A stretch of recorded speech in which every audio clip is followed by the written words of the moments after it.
Bapa kami yang di surga, saat ini kembali kami mau membaca Alkitab, selalu terang hati dan jiwa kami dalam Kudus untuk mengerti memahaminya dalam Yesus. Amin.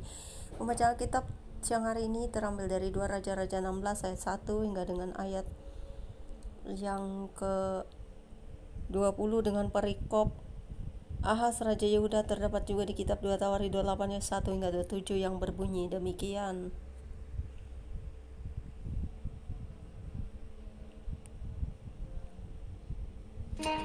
Dalam tahun ke-17 zaman Pekah bin Remalia, Ahas anak Yotam Raja Yehuda menjadi raja. Ahas berumur 20 tahun pada waktu ia menjadi raja, dan 16 tahun lamanya ia memerintah di Yerusalem.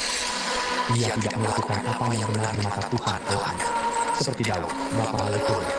Tetapi ia hidup menurut kelakuan raja-raja Israel. Bahkan dia mempersembahkan anaknya sebagai korban dalam api, sesuai dengan perbuatan keji bangsa-bangsa yang telah dihalau Tuhan dari depan orang Israel. Ia mempersembahkan dan membakar korban di bukit-bukit pengorbanan dan di atas tempat-tempat yang tinggi dan di bawah setiap pohon yang rimbun. Pada waktu itu, majulah Rezin, Raja Aram, dan Pekah bin Remalia, Raja Israel, untuk memerangi Yerusalem. Dan mereka menghukum Ahas, tetapi mereka tidak dapat mengalahkan dia. Pada masa itu, Rezin, Raja Aram, mengembalikan Elam kepada Edom. Lalu ia mengusir orang-orang Yehuda dari Elam. Datanglah orang-orang Edom ke Elam, dan dia di sana sampai hari ini. Ahas menyuruh utusan-utusan kepada Tiglat-Pileser, Raja Asyur, mengatakan, "Aku ini hambamu dan anakmu. Majulah dan selamatkan aku dari tangan Raja Aram dan dari tangan Raja Israel yang telah bikin menyerang aku." Ahas mengambil perak dan emas yang terdapat dalam rumah Tuhan dan dalam perbendaharaan istana raja, dan mengirimnya kepada Raja Asyur sebagai persembahan. Maka Raja Asyur mendengarkan permintaannya dan maju melawan Damsyik, merebutnya dan mengangkat penduduknya tertawa ke Kiev, tetapi Rezin dibunuhnya. Sesudah itu pergilah Raja Ahas menemui Tiglat-Pileser Raja Asyur ke Damsyik.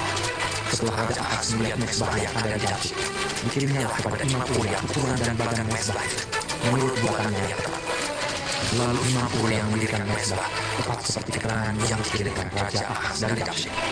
Demikianlah dibuat Imam Uria menjelang datangnya Raja Ahas dari Damsyik. Setelah Raja pulang dari Damsyik, maka Raja melihat mezbah itu.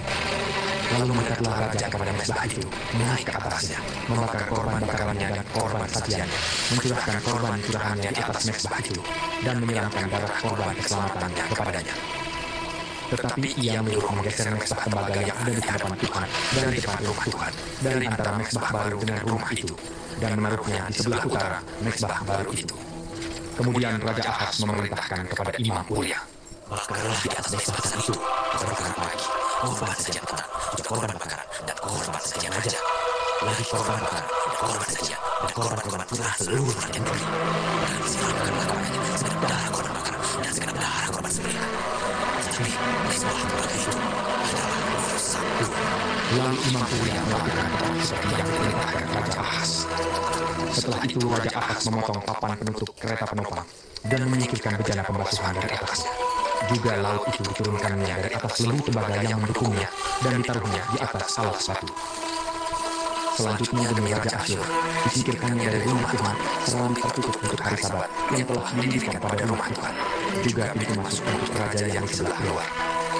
Selebihnya dari riwayat Ahas dan apa yang dilakukannya, bukankah semuanya itu tertulis dalam kitab sejarah Raja-Raja Yehuda?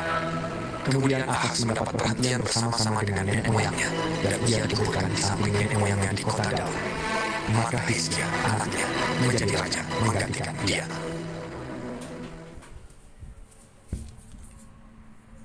Demikianlah pembacaan Alkitab kita siang hari. Yang berbahagialah setiap kita yang mendengarkan firman Tuhan serta memelihara dan merenungkannya, serta kita dapat mengambil firman itu untuk menjadikan rema dalam hidup kita, karena setiap firman akan selalu menegur kita dan kita akan selalu di jalannya Tuhan. Amin. Demikian pembacaan Alkitab kita. Bapa kami yang surga, terpujilah Engkau untuk selamanya. Apa yang kami dengar dan baca kiranya dapat menjadi kesaksian bagi kami bahwa Engkau sungguh dahsyat dan berkuasa atas hidup kami dalam Yesus Kristus Tuhan Yesus selamat kami, dan senantiasa bersyukur atas kasih-Mu dan atas kebaikan-Mu, sehingga kami dapat menerapkan itu dalam kehidupan kami hari-hari. Amin. Tuhan Yesus memberkati. God bless you all.